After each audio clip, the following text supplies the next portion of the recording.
पुढची बातमी आहे ती म्हणजे सर्व प्रकारच्या प्रतिज्ञापत्रांसाठी जोडावं लागणारं 500 रुपयांचं मुद्रांक शुल्क अर्थात स्टॅम्प ड्युटी माफ करण्यात आली आहे। महसूल मंत्री चंद्रशेखर बावनकुळे यांनी हा मोठा निर्णय घेतला आहे। सर्व प्रकारच्या प्रतिज्ञापत्रासाठी जोडावं लागणारं 500 रुपयांचं मुद्रांक शुल्क माफ करण्यात आलंय। त्यामुळे लाखो विद्यार्थ्यांचा कोट्यवधी नागरिकांना त्यामुळे दिलासा मिळालाय।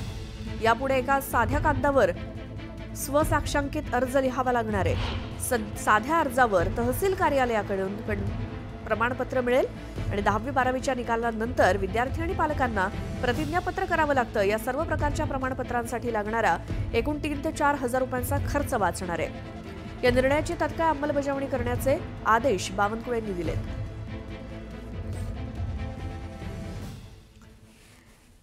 हसन मुश्रीफ यांनी वाशिमचं पालकमंत्रीपद सोडलंय, कारण वाशिम जिल्ह्याला त्यामुळे आता नवा पालकमंत्री मिळणार आहे। याचं कारण म्हणजे कोल्हापूर, मुंबई आणि वाशिम असा प्रवास करणं शक्य नसल्याचं मुश्रीफांचं म्हणणं आहे। त्यामुळे हसन मुश्रीफ यांना कोल्हापुरातनं थेट वाशिम जिल्ह्याची जबाबदारी देण्यात आलेली होती। 26 जानेवारी निमित्तानं ध्वजारोहण कार्यक्रमासाठी मुश्रीफ वाशिमला पोहोचले, मात्र शासकीय ध्वजारोहणाचा कार्यक्रम पार पडताच कोणतीही बैठक न घेता त्यांनी थेट पुन्हा कोल्हापूर गाठलं होतं। त्यामुळे मुश्रीफ नाराज असल्याच्या चर्चांना उधाण आलं होतं। मुख्यमंत्री देवेंद्र फडणवीसांनी भाजपच्या सर्व मंत्र्यांची सागर निवासस्थानी बैठक घेतली। या बैठकीमध्ये त्यांनी भाजपच्या मंत्र्यांना सज्जड इशारा दिलाय। चुकीचं वर्तन आणि काम केलं तर परिणाम भोगावे लागतील असा इशारा त्यांनी मंत्र्यांना दिला। बैठकीत मुख्यमंत्री फडणवीस यांनी सर्व मंत्र्यांनाच दम भरला। त्याचवेळी मंत्र्यांना सार्वजनिक वर्तनाचे बोलही सुनावले।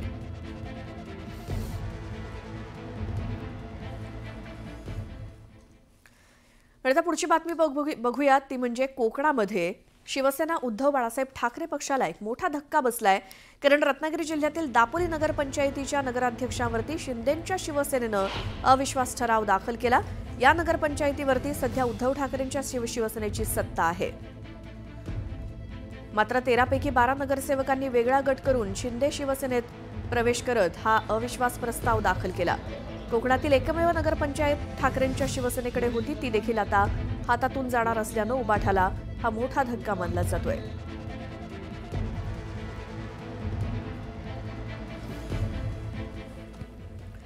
संतोष देशमुख यांच्या हत्येच्या निषेधार्थ जालना जिल्ह्यातील काही गावांमध्ये बंद पुकारण्यात आलाय।